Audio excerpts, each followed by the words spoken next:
I haven't heard from Nick in Wisconsin in a really long time. Yeah. Nick, you're Mm. live on the show. Hey, thanks for having me on. Long time no talk. Yeah, it's been a while. Yeah. So So it says in the notes yeah, you think that we should be going vegan for Christmas for the sake of the animals. absolutely. Yeah. Okay. Do you guys have any objection to that? You know, I there's something that was I I'm getting tongue tied, Nick. I had something brought up to me this last month that I really would love to ask you, and it's related, I promise.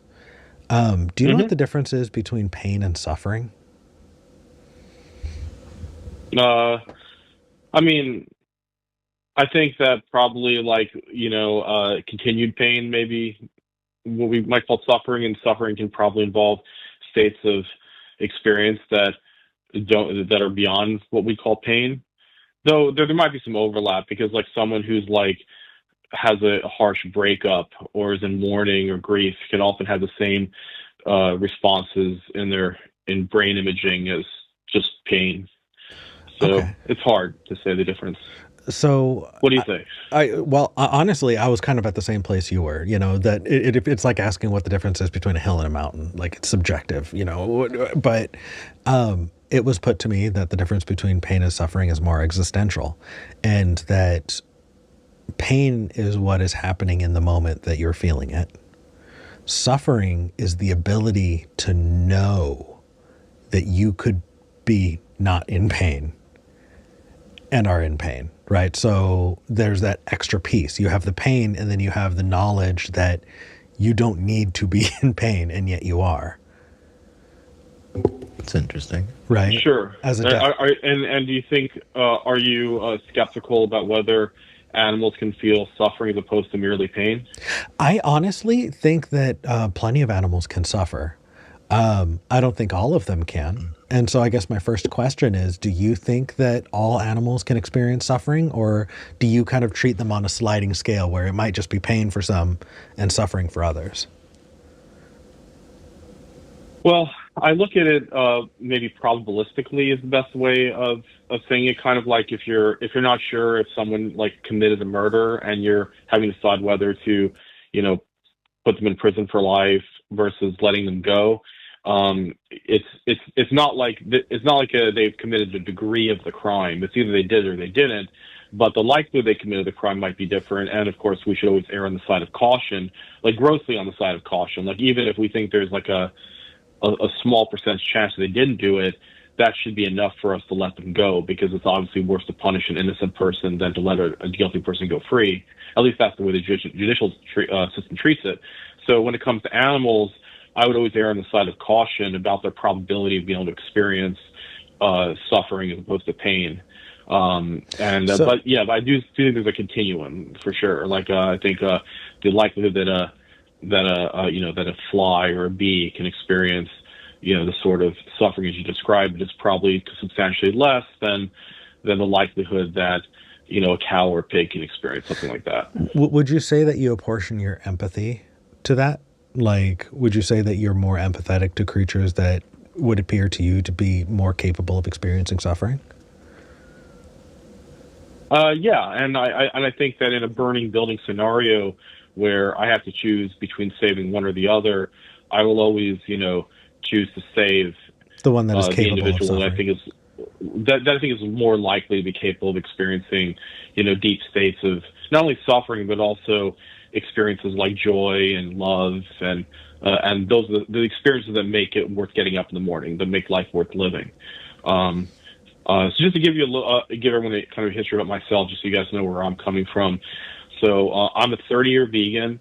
I'm 48. I became a vegan when I was in my first year of college after reading a book by Jeffrey Malseth Masson called When Elephants Weep. After I became a vegan, I didn't tell anybody for about a month because I was embarrassed to tell anybody. But it happened overnight while I was at Outback eating a steak. And since then, I've gone on to become a veterinarian and get a master's degree in neuroscience. And I've spent decades working as a behaviorist in monkey laboratories where I was taking care of monkeys while they were being used for medical experiments. And I have seen monkeys actually commit suicide because of just they're kept in solitary confinement for their whole lives. And Jesus. most of them are. And, in a tiny little cage, like the size of like a school desk. And, sometimes it's just too much for them and they'll actually open up their arteries and bleed themselves out. It doesn't happen terribly often. Most of them just start biting themselves, or not most of them, I would say about 10% of them actually start causing deep gashes in themselves. Yeah. But anyway, like and my specialty was in putting them in social, like putting in pair housing arrangements so they'd at least have a buddy or friend to be in misery together with. But that's my background. You know what's interesting is if for Christmas people were eating apes, I would consider that a lot more vile than eating turkey, for the reason that I am definitely more sensitive to what you just said about monkeys, committing self-harm, than I am to hearing that a turkey drowned in the rain because I was looking up at the sky. So on that sliding scale, I think so far I'm actually on the same page as you, Nick. And I think a lot of times what I've found, and unfortunately I think, is especially a lot of the big popular vegan debates, over the years that I've seen, I think the actual crux of the issue gets lost a lot of times because correct me if I'm wrong, Nick, but I really don't think so. But what really fucking matters is that there is absolutely practices and policies right now that unnecessarily cause shit tons of harm, not just to non-human animals, but humans as well. Right? Forcing pigs into the states that we force them into causes all types of terrible ramifications down the line, not just for those pigs, but for us that consume them as well.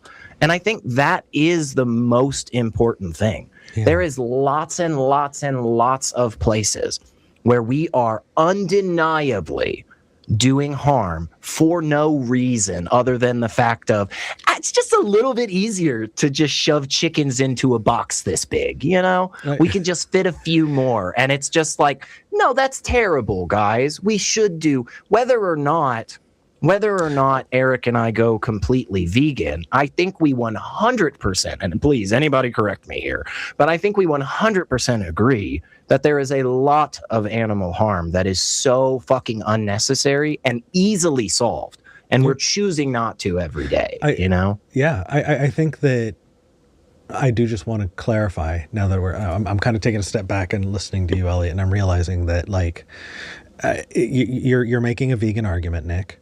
And there are a couple of different paths you can go down. And it says in the notes that you're talking about it for the sake of the animals. And so I assume that you're wanting to talk about animal suffering. I'm sorry. Please continue. No, Nick, I was going to say, if that's not the case, please tell me, that way I'm not going in the wrong direction.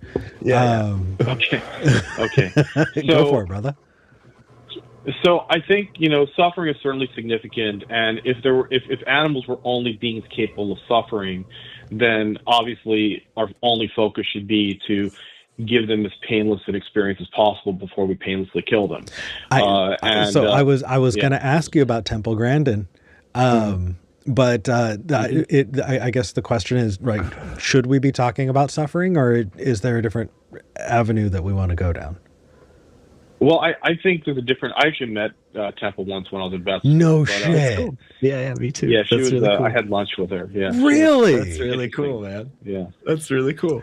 Okay. So I guess what I want to say is, I think what we should really be focusing on more when it comes to the animals that are typically farmed, especially birds and mammals, is not so much the capacity for suffering, but really their capacity to experience states of consciousness that make life worth living. So joy, love, the sort of things, like if you ever had a cat or a dog. And I think Elliot, you've got a cat, right? I don't. And but... I think Eric does. Eric I'm has a sorry, kitty. Eric. Yeah, I meant to say no, Eric. you're Yeah, good. Eric You're has a good. My cat. my partner and I Yeah. adopted a little one-eyed black cat. Okay. She's around here somewhere. So, but if you know how like they like to sleep alongside you when they purr, and they have these, they're able to experience states that we could describe as love and joy, and the science definitely backs it up. There have been scientific studies, namely by this neuroscientist in Emory named named Greg Burns. What he'll do is he'll put a dog, like someone bring their dog in, and they'll be stroking their dog, and the dog will be in an MRI machine, and they'll scan the dog's brain while they're being stroked, and their brain will activate in a very similar way as a human's brain activates when they are hugging someone they love or when they're stroking their dog. So there is evidence that the dogs, and by inference, other animals with similar nervous systems like birds and mammals, are capable of experiencing states like love. Like certain bird species, 90% of bird species mate for life, and when their partner dies, they'll often just stop eating and just die. So they have these very powerful, strong bonds. So for animals who are capable of experiencing these states of consciousness that make life truly meaningful, then to take their life at a very young age, even if you did it painlessly, is an incredibly egregious, terrible act. And to do that simply because you happen to be in the habit of enjoying the flavor of the flesh, that meal will be over in a couple moments. But you've taken away thousands of similar meals of joyful experiences from the animal you've done this to, just because you had a power over them, and you've sort of been raised to be desensitized and build up these intuitions. You were talking about intuitions before, that tell you this is okay, but don't really explain why. Well, and I think the point of skepticism is to really critically examine our intuitions, to examine which ones are rational and which ones are not. Nick, I'm not against the idea that I'm a moral monster here. So like, let's not. I don't want you to think I'm trying to defend that. Okay. Because I could very well be. And if that's the case, then I hope that my great grandkids look at me and go, man, Eric was a piece of shit for that. Yeah, like, if that's the case, then that's the case. Change. But change. You don't have to bite the bullet on that one. Well, I guess the first question I have for you, since you do have kind of this wealth of experience, is how much do you think people anthropomorphize human qualities onto animals because they want those human qualities on animals, and how much of that is in the animals themselves? Because I've definitely talked to people who talk about animals as if animals have intrinsic qualities that I'm not convinced that they do. Well, I would say that they are far more likely to do what I call plantize animals than to anthropomorphize animals. I mean, like more, you would be amazed on how often we hear in the argument, well, what about plants? Like, plants also can suffer. So people justify killing animals because they're making an equivalence between animals and plants. And yet, and that I think is a far bigger problem, given the fact that the animals we currently farm are far more similar behaviorally, neurologically, and evolutionarily, just in terms of how close they are in terms of, then they are either humans or animals are to plants. So I think we domesticated them, we made them that way. Well, yeah, no, but even the wild animals are far closer to humans than either humans or these animals are to plants. For me, Nick, I'll just say real quick, I'm not in my discussions about veganism, right? And the reasons why I am not taking that label, right? Or why I use animal products of some kind, right? Like the idea that well, Elliot, animals suffer, animals feel pain, right? Animals have consciousness and stuff, right.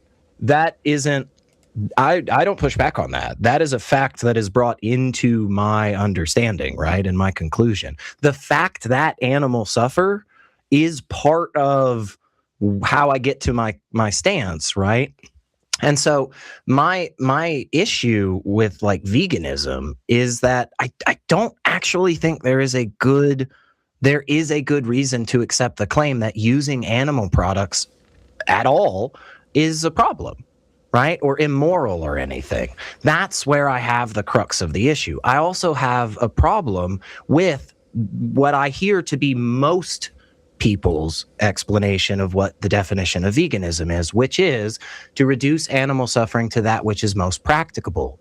And I think that's a problematic definition, but that's what I hear most people saying. And again, I also just disagree with the stance that using animal products in and of itself is immoral or problematic. The ways that we get to that stuff, though, is where I think that the issue is. Again, when somebody tells me that they take, a piece of paper, and this is the size of the cage that 14 chickens sit in every day, I have a problem with that, right? I don't necessarily, though, have a problem with the end result of being chicken wings, right? And that's where I think my issue is. Again, like, hey, I totally agree, man. Animals can suffer. There's a hierarchy of what, certain living creatures can experience and all that good stuff. But I still think it's pretty clear that animals feel pain, right? I'm not pushing back on that. Well, yeah, but that wasn't my argument. My argument was, when you take an animal's life, even if you do so painlessly, you're depriving them of potentially decades of future experiences like joy and love. Yeah. And to address the concern about anthropomorphism, I cited one scientific paper that demonstrates, at least using a pretty robust method of actually brain imaging, that at least dogs are able to experience states of consciousness that are very similar to what we describe as, they're identical to what we call love when a human experiences it. And we have neurological data. And behaviorally, it supports that. When you look at how some of the birds who stop eating when their mate dies. Yeah. So I think we should err on the side of caution. It definitely feels like an anti-choice argument that you're making there. And that is like, I'm sorry, what does that mean? Oh, don't get an abortion because you're depriving a human life from experiencing love and growing and all of that. That the potential, the cost and potential. Sure. Is no, I think that is a good reason not to have an abortion. Yeah. Got it. But only once the fetus has reached a point where they're actually a person. Like if so you'll eat scrambled eggs. Zygote, they're just a clump of cells. Then yeah, you can have the abortion for any reason you want at that point. That's a good question. So you'll eat scrambled eggs. Well, no, because it's the amount of suffering that goes into producing those eggs is egregious. What are you talking about, Nick? I've owned chickens. I've taken care of chickens.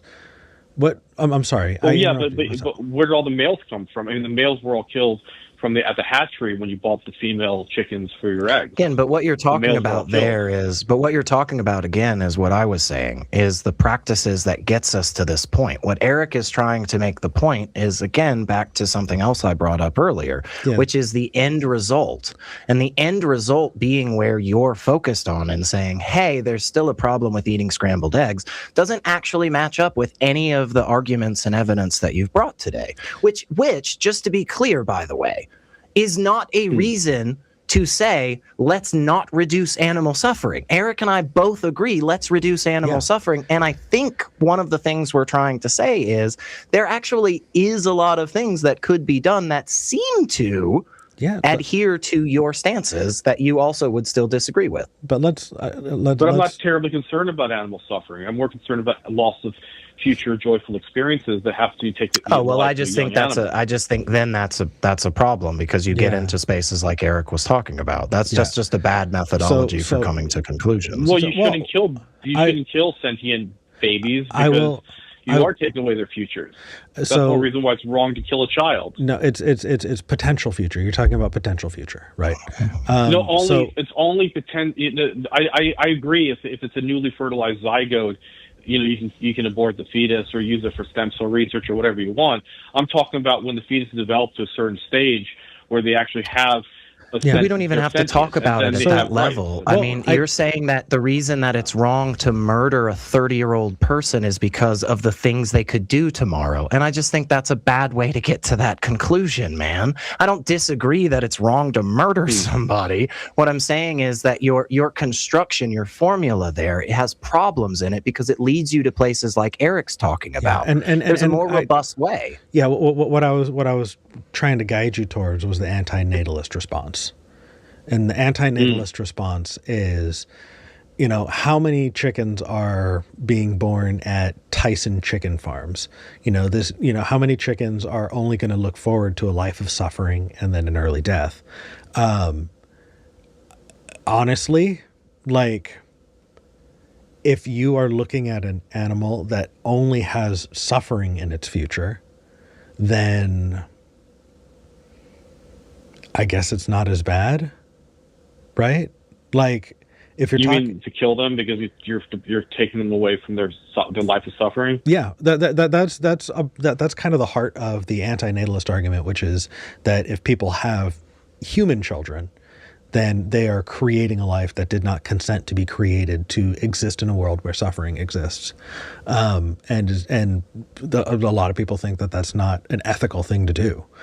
And so, By the way, about 75 billion chickens are killed every year, which is more than the number of humans that have ever existed. So that's crazy. It's a big problem. Yeah. Yeah. I'm taking this anti-natalist human argument and I'm putting it onto chickens. And I'm doing that because I'm trying to meet you part way here. And saying that, if your argument is that you are taking away potential for well-being, then I'll say, okay, well, but what if you're taking away potential for suffering? Then all of a sudden, killing that animal is now the most ethical thing you can do. We're now at an impasse. If you're rescuing them, yes, but not if you're putting them in that situation to begin with, or breeding them into that situation. Okay, what if neither? What if you're not rescuing them and you didn't put them in that situation? I'm trying to hear that. No worries. You are tying everything to consumption in weird ways, and I want to try and tease those things apart, right? Eating eggs does not get us to the unethical thing that you're talking about, which is the horrible, fucking massacre of roosters. That's vile. Taking a moral stance about eating eggs, I don't see that as leading from one to the other. I'd rather us just have a talk about roosters than whether or not I'm, God, I'm going to bring out the worst, the tired canard of it, so everybody can roll your eyes. There is no ethical consumption under capitalism. But that's a good Vaush argument, yeah. Does Vaush say that? Yeah, he likes to do that. But look, I respect Benatar's arguments, and he's the main kind of antinatalist guy, and I certainly am simpatico with him in a number of his points. Mm-hmm. But I think that it's not our responsibility to prevent all the suffering in the world. It's our responsibility not to be the agent of that suffering, especially if it's with exploitative intent. I think that when it comes to bringing another life into the world, and I know that Benatar would have a big problem with this, and maybe he'd be right, because he'll give me the whole asymmetry argument, which maybe we shouldn't get into now because it's a little bit confusing. But I would say that most people are happy to have been born, because most people do not live lives in factory farms, and most, and so I think that there's probably not a big problem in bringing someone into the world if they're just given a fair shake at life. But you shouldn't bring someone to the world that's destined to be tortured. Yeah.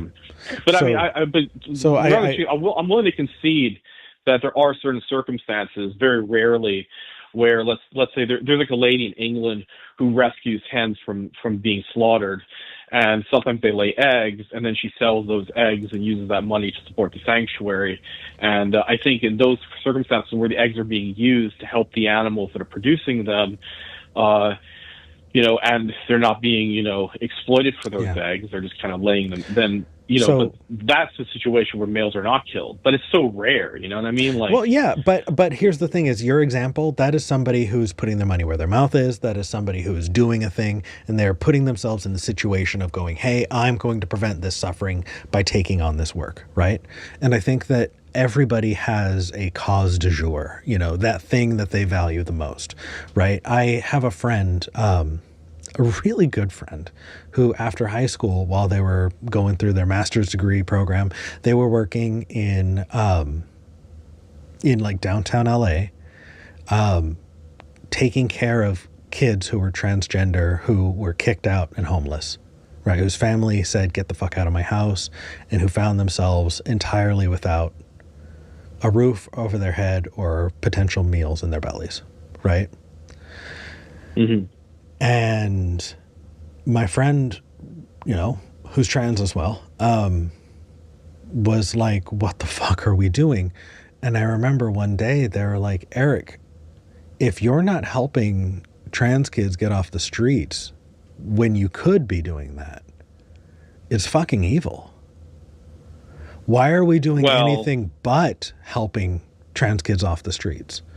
Right? And I think that while no, it's okay. Nick, if I said, what are you doing to help trans kids right now? And you said, well, I'm not doing anything. I have other causes that I care about. I feel like I'm giving you some autonomy and going, hey, Nick has things that Nick cares about. And just like that woman who, with the example that you gave, right? That woman who's making these really huge steps to save these animals, right? I think that that's commendable, but I'm also not going to say that you're unethical because you're not helping trans kids as well. Right. And so. Right. And I wouldn't say I'm unethical not to save chickens either. Right. And I'm not asking anyone to be an animal rights activist because I recognize that it does help animals. And we don't have any obligation to help animals or anybody else. Our obligation, first and foremost, is to not actually harm, or particularly harmfully exploit others. To not use others as commodities. Like, that's the baseline moral standard that we should also hold ourselves to. From your mouth to God's ears. Well, I mean, look, we can't live our lives helping everyone. Like, it's impossible to live a life without help that helps everyone who needs to be helped. And we can't even live our lives without harming anyone. Even when we buy vegetables, they're going to be harming animals in the defense of those crops, or using pesticides, or defending the grain source. So there's no way that we can even live our lives without harming others, humans or non-humans. Every time I drive a car, I'm going to maybe hit animals. I might hit a human. Yeah. But but just because we can't do those things, we can at least hold ourselves to the very basic standard that we don't commodify, we don't use others, we don't exploit others. Like, that's the thing that we can do. That's a non-action that we should. And then if you want to do activism for some other group, that's your prerogative. I think I can probably, and I'm sure you would agree that I can make the case for ethical consumption of animal products. There are examples, and we can both come up with them. Like the one I just gave with the lady. Like the one you just gave, right, so right. Rare. Or one that really blew my mind is when I was living in Texas. There was, like, some of the best cowboy boot makers in the world live in Austin, Texas. Go figure. Mm-hmm. So when I was living in Austin, Texas, there's a guy that I would go to help resole my boots. And I didn't know that he actually trained under some of the best, like, master boot makers in the world. But you go into his shop and he has old cowboy boots that are made of crazy leathers. Like, you can buy elephant skin boots there. You can buy tortoise skin boots there. And the reason you can is because this guy is so aghast at the exotic leathers market that he goes out and has made a name for himself by buying up old leather and restoring it to try to subvert anyone who wants to buy exotic leather to buy old leather, so that he can try and kind of subvert the market for exotic leathers. I mean, you'd have to explain that a little bit more to me, because it sounds to me like if he's buying up all the old secondhand leather, then doesn't that like create a demand for new leather, because there isn't any old leather for people to buy anymore? No. Buying it himself? You're absolutely right. The way that I said that makes that sound that way. You're absolutely right. He's doing it so that he can create an ethical market, so that if somebody is in the market for those leathers, he has a way that he can offer that, hey, you don't need to buy, please don't buy exotic leathers that can lead to animals continuing to being killed. So he's procuring the leather in a way where he's not purchasing the materials. So he's like, Well, maybe, I guess if you went to like a wildlife sanctuary where their elephant died, can you donate the leather to me so I can, but I'm going to buy it because I'm not going to create, or you could, I mean, I guess you could give the or sanctuary donation because they didn't kill the elephant, but right, or just saying, hey, where do people have stocks of this? I'm going to, make sure that these are at the front of circulation to prevent this unethical stuff. I think that if a vegan were to walk into a shop, they'd be like, what the hell is wrong with you? But truly, honestly, this guy's got one of the best hearts in the world. Just total sweetheart.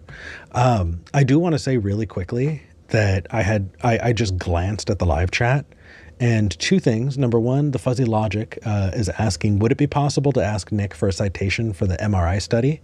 Because the Fuzzy Logic actually wants to learn more about it. Do you have a kind of a jumping off point for them? let me see if I can find that article. Cool. Give me 1 second. In the meantime, I'm going to read something else while you pull that up. Monkey at Typewriter says, my God, have I found a nuanced animal rights / veganism discussion on the internet? I think that's one of the signs of the apocalypse. And let me say just a couple of things. One, again, to be clear, and I mean, Eric, tell me if I'm wrong on this, but I really don't think Eric and I are not like broadly on the same side as you, Nick, right? I think both of us here, as well as you, all recognize some of the terrible things that are occurring, right? In the farming and production of various animal products. And I think what in part we're trying to say is there does seem to be a way to get rid of those bad things and still have some of the things we like, which may be like scrambled eggs, or lab-grown meat. Yeah, and I think one really fascinating example that I heard of many years ago is in the country of Namibia. They started a program a handful of years ago. They have these black rhinos. They're super endangered. See, problem is, a lot of people wanted to pay a lot of money to come hunt them, because they wanted that real safari experience. Yeah, that's have the a nice. Nick gave earlier.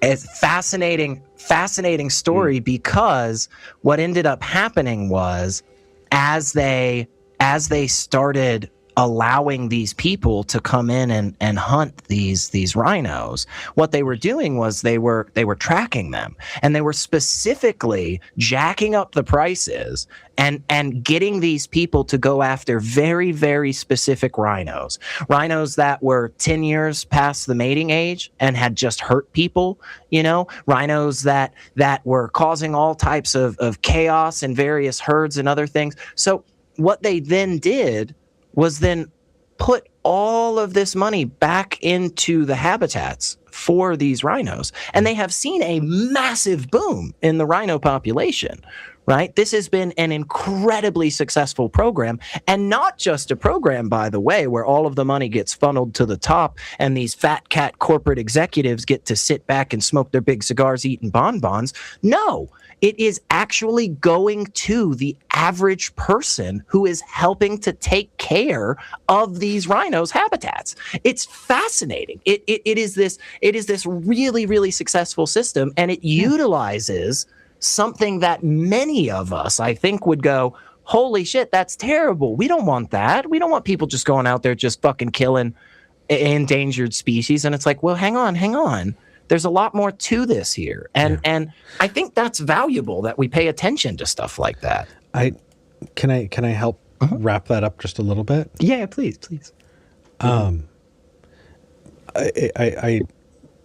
This is just another example of why maybe we should tailor your argument. We're not saying you're wrong, but maybe tying your argument to consumption of goods doesn't get to the reason why you care about it. Because we can bring up examples of consumption of goods not actually impacting what it is you care about. So maybe we can zero more in on what you care about, Nick. You care about unnecessary suffering. So let's talk about unnecessary suffering. I would say I care about exploitative harm, particularly discriminatory exploitative harm. I think that it's terrible to. I mean, harming someone is sometimes necessary in order to live.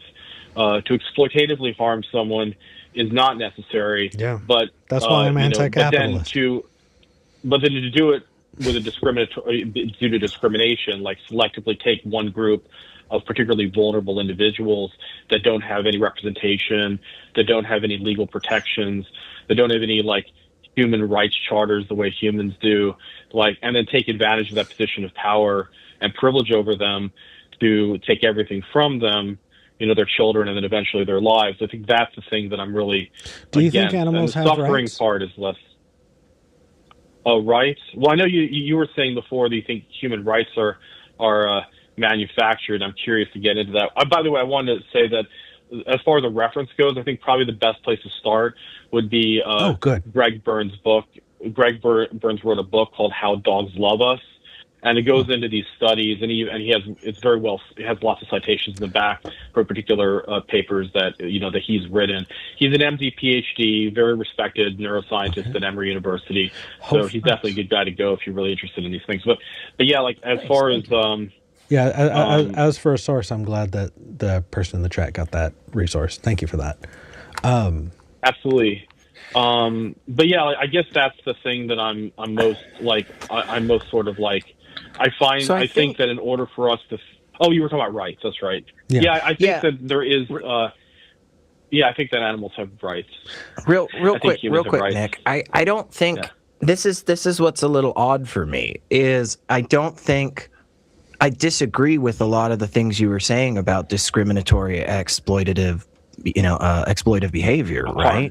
I don't think I disagree with that. I think harm. Sorry, I think where my issue comes in is when you're doing kind of the thing that Eric was saying a minute ago, where you're anthropomorphizing and you're putting animals into a discriminated class of people, it seems like to me. And I just don't think that's right. Animals are not humans. Humans are not animals. And there's a good reason that we separate those two. That doesn't give us the right, in my opinion. I don't think that leads us to the stance that it's now moral to do whatever the fuck we want with chickens and pigs. But I think there's a good reason that we delineate between these groups. Why? What is the morally relevant quality, the morally relevant trait that makes it? But it doesn't have to do with it doesn't have to do with morality. It has to do with basic facts about the universe. It doesn't have to do with morality. The reason that I don't treat a quartz crystal the same way that I do a diamond doesn't have to do with morals. It has to do with the physical makeup of what these things are. I mean, you don't believe that chickens and humans are the same category of living creature, right? I mean, I think they both have qualities that doesn't matter, though. The answer to the question is no, and you know it. You know that's true. You know that chickens and humans are not the same thing. And the reason that is important is because chickens don't get the same type of rights that humans do, because humans are the ones that come up with rights. It doesn't mean that we then get to just do whatever we want with chickens, and that's what Eric and I are trying to say. But to just collapse these categories and to say like cows are people, that's nonsense. Elliot, you gave Nick like excited. 5 things to respond to. I'm sorry. I'm going to shut up so Nick, you have the opportunity to respond, and then I'll come in, okay? Sure. Okay, go for it, man. Well, that never happens in Discord chats. Thank you. Never. Like now I have all this space. I wasn't expecting. Okay, all right. No, what I was going to say is that obviously I made this clear at the very beginning that I think there's differences in different individuals in terms of their probability of even having states of meaningful conscious states. But I do think that we share with chickens and other farmed animals, at least, maybe not all animals, certainly not sponges who don't have brains, but we share with other farmed animals states, the capacity to experience states of consciousness that make life intrinsically valuable. And to that extent, we have to ask ourselves, if we're depriving certain individuals of the sort of right to life protections, what is the justification for that discrimination? And I mean, and you can just do like hypotheticals to really kind of explore your value system. And like, for example, if the quality that makes, like, let's say chickens less deserving of this consideration is because they lack the ability to conceive of rights. Well, I mean, there are plenty of humans that, that are born with severe mental disabilities that make them incapable of cognizing rights, but that doesn't mean that they shouldn't be treated as though, with moral protection. They shouldn't be used as organ banks It's or not farmed for their analogous, though, organs. unless you're saying that Right. other living creatures and humans are the same biologically and physically. I mean, it's just not One, analogous, and that's what I'm trying to get across. And this is not something that stops us from getting to a lot of the conclusions that you want. What it stops is getting to the hardcore conclusion that you are pushing. But all of the things that actually matter along the way, we get by recognizing that humans and animals are not the same thing. And that's good. That's valuable. That's why we have society. yeah, but I mean, they don't have to be the same to recognize that they share with us That qualities that doesn't make their life matter intrinsically because that valuable doesn't and that they matter should be yet. protected. Again, none of that comes into it until we get to what Eric was talking about a minute ago, where you agreed, like, yeah, technically if you're not harming the chickens and stuff, then it's fine to take their eggs. You're at some points in this conversation discussing those types of processes and the utilization of animal products in a way that sounds as if what you're saying is it always falls into discriminatory exploitive harm. And what we're saying is it clearly cannot by your own definitions. No, I'm fine with consuming products that are derived from animals that didn't involve discriminatory exploitative harm. For example, if you Perfect. dumpster dive, get your food, get all your animal products out of a dumpster. As long as you're not creating a demand for more animals to be farmed, So then Sure, we could talk that's about that. understandable. That's fine, Yeah. But like, but that's not the way 99.99% of the animals we Well, currently consume are and produced. Sure. and I do just want to say that, if we lived in a universe without like capitalistic consumption, you still have no guarantee that animals would be treated better, So like, I do just kind of want to get to those core things, and I think that I have the emotional and mental bandwidth for one more aside, and then we do have another caller we're going to hop onto. Okay. Okay, well, I guess I'll just go. Oh, I'm sorry. Go ahead. Oh, no, no, no, no. You and I, it feels like we're ships passing in the night a little bit when it came to talking about rights. And I just want to hop on that a little bit. Oh, okay, go for it. Yeah. Cool. Okay. So you were talking about intrinsic rights and about like whether or not rights are a construct or something that is, baked in. And, from what I've researched, I was taught ever since I was little that human rights are something that is just kind of baked in, that everyone has rights, that you that morally, you should see people as having intrinsic rights. But as an adult now, looking into it, I realize that the idea of, this kind of libertarian, well, not current libertarian, but back in the day, libertarian rights, it's actually a relatively new thing. The idea that you would have, people who govern themselves, and that they have a right to a trial, or they have a right to speak up, if they're accused of a thing. They have a right to life, liberty, and the pursuit of happiness. Those were kind of wild things that were only entering the public zeitgeist right around the time when this country came into being. The reason I you mean, I didn't would have argue the much U.S. later. Probably Raphael Lemkin after World War II was kind of the first person who codified human rights, and that was the 40s. I disagree. I think it goes further back. I think you can trace it back to like the French kind of, Locke, Voltaire, Hobbes, Hume, those folks. But still, even then, both your example and mine are relatively recent. So if we're talking about these concepts that only came about relatively recently, then I don't think that it's fair to say that rights are intrinsic, because We just kind of came up with them and not that long ago. No, we discovered them. They were always there. Oh. I disagree entirely. Yeah, Nick, here's what I disagree need from too. you, my friend. I need you to call back, especially when Elliot's on. Yeah, for Because this feels so juicy that I'm angry at the universe that I don't have more time to dig into this with you. All right, well, it was a pleasure talking to you guys, and you guys are great. You listened very well to everything I said. You know, you didn't interrupt me. Even then, I didn't consider that interruption. That was fine. So, like, you guys are really great to talk to, and I'm glad that you're considering these things. Yeah, and real quick, I just want to say, Nick, I know I got a little spicy, a little hot, but, and this is what I was talking about from the beginning, the people like us are on the same side. We are on the same team, pulling in the same direction. You want a lot of the things that I want because our values are where we overlap.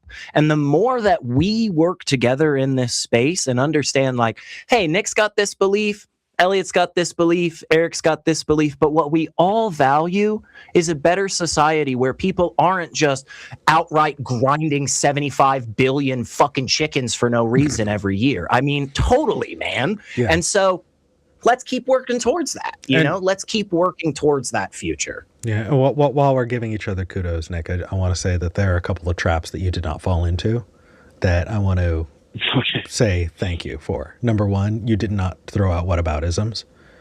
But it feels like we all tried our best not to do the whataboutism thing. So if you're watching in the comments and you're thinking, what about all the humans that are suffering? Why don't you care about them?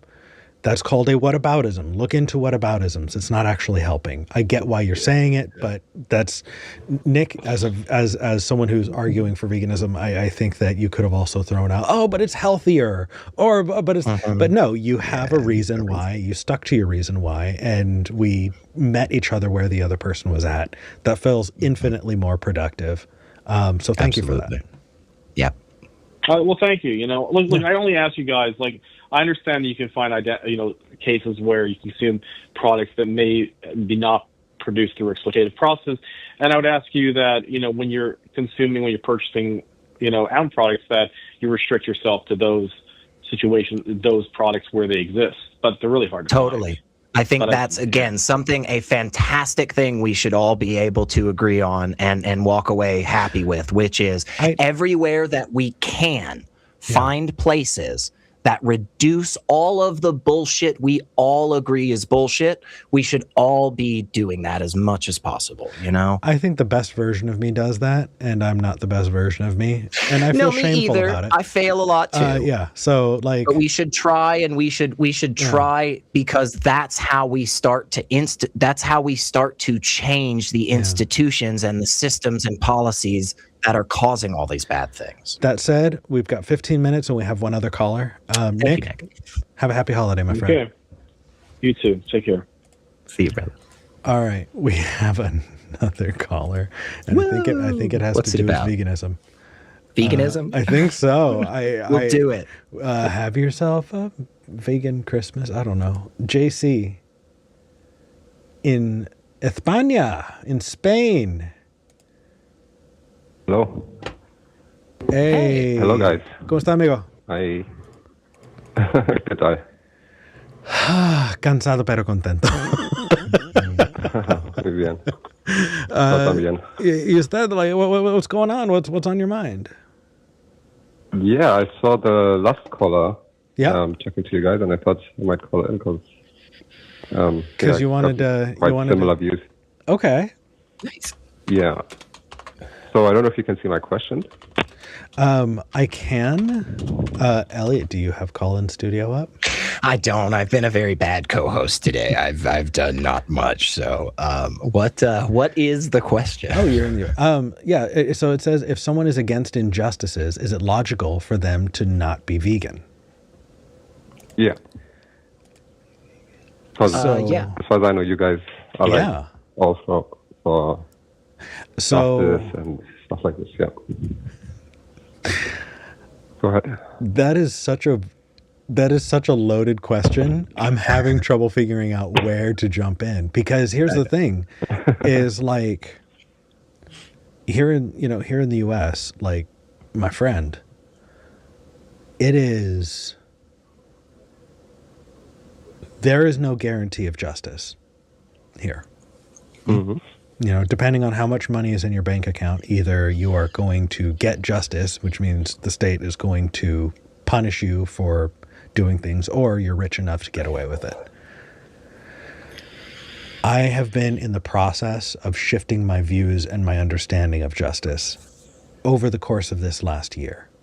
And so when you say against injustices, there's so much implied by injustices. I think it's personal. What do you consider to be an injustice? Because I don't think what you consider to be an injustice is necessarily what I consider to be an injustice, right? Yeah, I agree. So I guess, but whatever you mean, so I guess injustice, I think. But if we go really broad, do I believe that justice exists?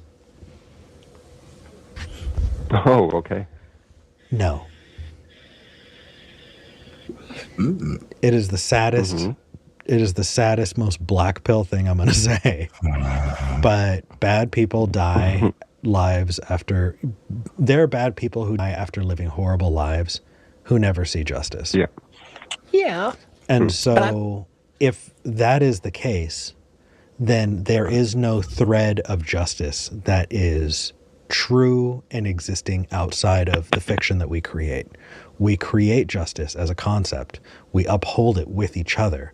But without us creating that together, it does not exist outside of that, right? There is no material justice that exists, right? Like there's that there's that quote from the Hogfather, if you ever read Discworld, right? Grind up all of the universe, sift it through the finest sieve, and show me one atom of justice. Show me one,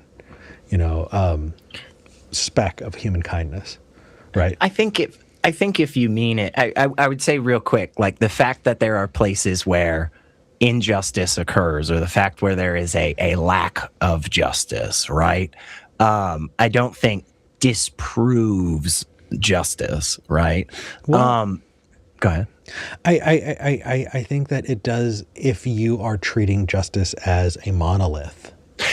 Now that's what I was about to say. It sounded like in that explanation there you were discussing like this cosmic ultimate justice type thing, which I totally don't think that fucking exists, but I think justice, yes, is a construction of human minds for sure. And I think what it is one of those things, kind of like very much like love or progress, it is subjective in a lot of ways, but there's also objective measurements that we can use to help us get a little bit closer. But it's a lofty ideal thing, It's never one of those things that we'll ever perfectly encapsulate. We'll never get justice right, But what we'll always do, at least seemingly until the last handful of years, is we get closer to it. But I would agree that that like ultimate cosmic-y sense, that's not gonna exist. JC, do you think that there's like some monolith of justice out there, that there's like a justice that exists outside of us? No. Okay. I was actually expecting you to go the route of the cosmic justice. I was talking like the basic unfair treatment, like things like slavery, things like do you think that's a good thing you brought up. I'm sorry to interrupt, JC, but that's a good question. Do you think, and I know this might be a little bit of a silly question, but it might tease out some information for us. Do you think like factory farming is analogous to like chattel slavery in humans? Yeah, I mean, to answer that, I would just say that's fine. I would disagree, but I'd also love to know, do you think owning a pet is chattel slavery? Do you think it's also the same? I don't think you let me answer the I'm sorry. I was just, a yes or no was really all fine, but you can expand a little bit more. No, it's not.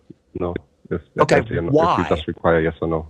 The answer is Why no. are those two things different for you?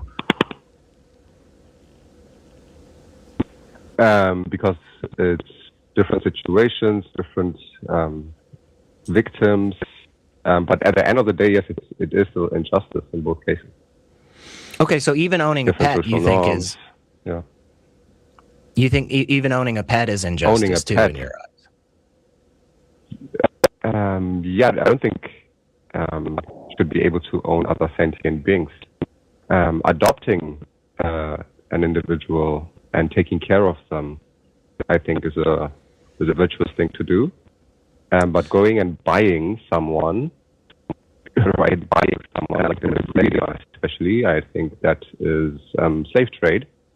However, going to a rescue shelter and adopting an animal to give them a better life and a warm home and so on, I would say is virtuous. But yeah, that's my answer.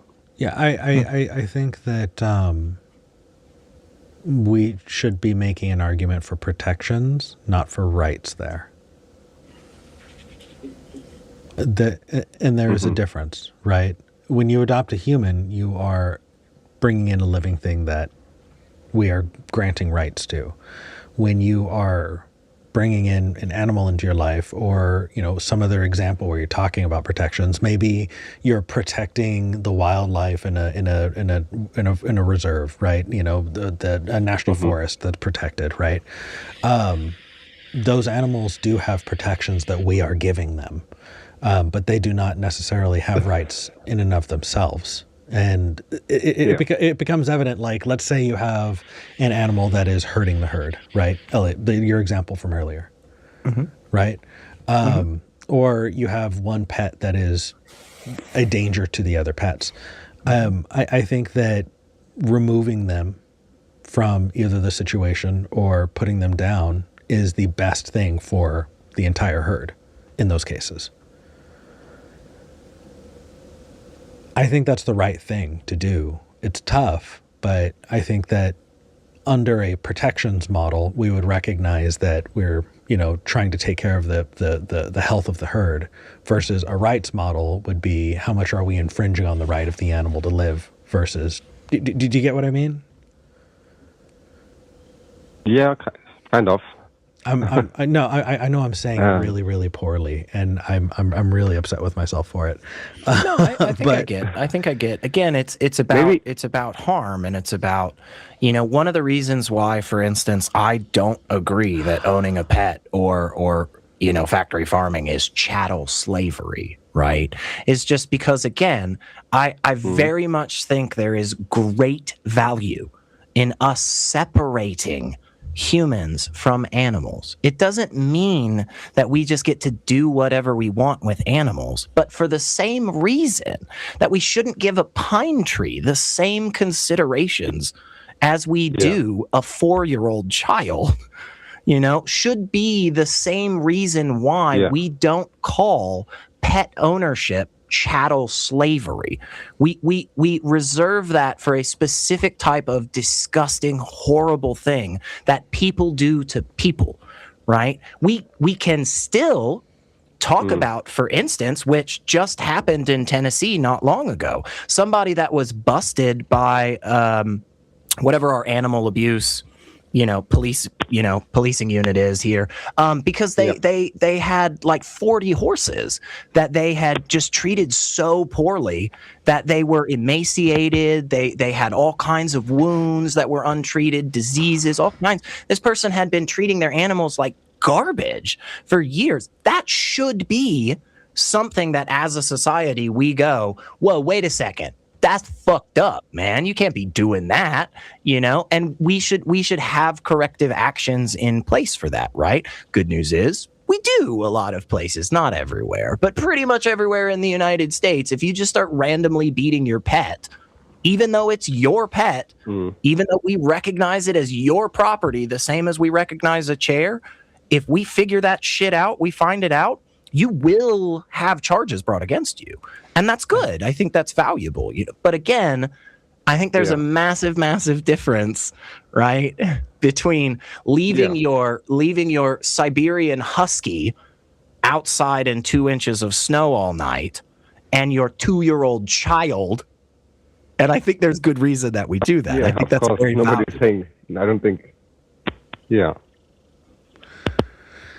Yeah. I don't think I was like making that point though, but I do agree with most of what you guys are saying. But like fundamentally, what I want to understand is: are you guys like against needlessly killing animals?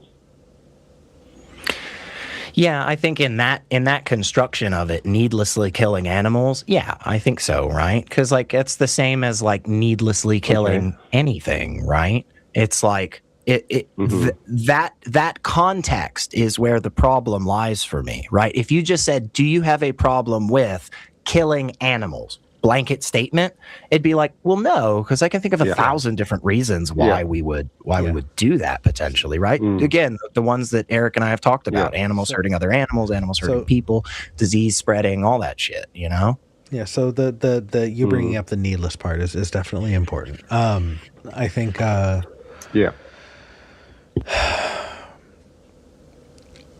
You know, JC, I think I'm losing gas in the tank, and I'm not able to give you as good of an answer as I could. I'm against needless suffering, and I'm against needless killing. I think that I would rather see us have the conversation about how we can improve the well-being of other living things. And I think that like looking at Temple Grandin is an example of that, right? We can still have animals that are dying, but not suffering, you know, or not suffering that way, or experiencing pain needlessly. So I don't know. I really don't know, JC. I think I need to think about it more, but I'd be happy to hear what you have to say and to talk about it with you if you want to call back. Yeah, I'm happy to. Cool. Yeah. JC, I wish we had more time for you, my friend, but I hope you have a happy holiday. No, that was awesome. Thank you so much, guys, for the respectful conversation. Have a nice rest of your day. Thank you. Thank you. And again, I'll just say, just like with Nick, I think the three of us with JC, the three of us are largely on the same side, and we're fighting for the same causes, you know, because of that overlap in shared values, right? Even if we don't fully agree on pet ownership, that's not going to fucking matter, because if we continue fighting together for these causes that we value, we will start to see a better world. We will, you know, and that's the important part. Yeah. So. All right. Yeah, thanks, man. Thank you. And just for the record, I did not equate it to chattel slavery, so we probably do agree even more than we have made out in this conversation. But thanks so much, guys. Cool. Thank you. Yeah. I do gotta say, you know, I feel like veganism comes in waves when it comes to call-in shows. And it's been a while since we've had a veganism wave. So if we're going to have another one, I understand that.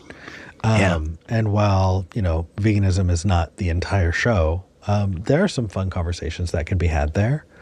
Yeah, and important ones too. And I think I think there are very valuable conversations in this. Again, it just the whole thing about, look, I stepped away from church, I don't believe in a soul. Great. I don't need to keep working and thinking. It's like, no, there's a lot more to think about. And one of those things is the way that we treat the other sentient creatures on this planet, right?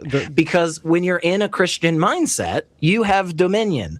It is your land that God has given you, and you can pretty much do whatever the fuck you want with it. And so, yes, we do need to have this conversation. Again, I will say, I do think there is very, very good reason to make sure that we don't collapse the categories between animals and non-human animals and humans, right? I think it's very important that we do have some separation in those. Yeah, and I think that is a. I think that by definition that is a bigotry. We are humanists.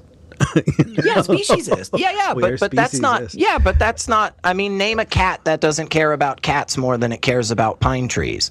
Name an elephant that doesn't No. give a shit about elephants more than fish. I mean, that's not crazy, right? Yeah. It's not crazy that humans get this way about things. The crazy part is when, because of that, we just blindly let ourselves go to whatever ridiculous lengths we want. The thing we should be doing is, as with science, right? We recognize our bias. I recognize that, yes, in a burning building between Eric and your kitty, I'm sorry, Eric, but I am taking you, brother. And if you're mad at me about that later on, we can hash it out. But I I'm am so not. mad at you.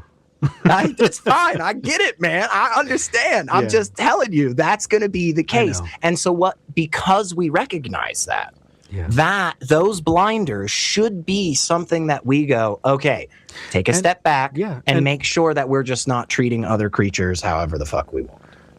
You got it. You got it.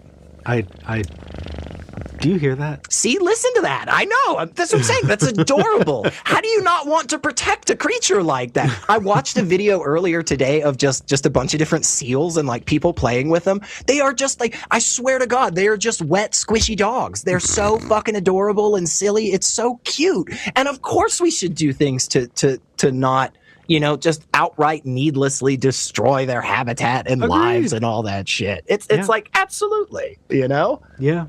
I don't know. I was not expecting conversations to go this way today. I was expecting people to want to talk about strategies for dealing with family on Christmas or whatever the case is. But Talk about veganism. That's my strategy for you. Even if you're not a vegan, just sit down at the Christmas table, take a big old slice of turkey or ham, and then just go, hey guys, have you ever really thought about the meat industry and how fucked up it is? Just start it. Just do it.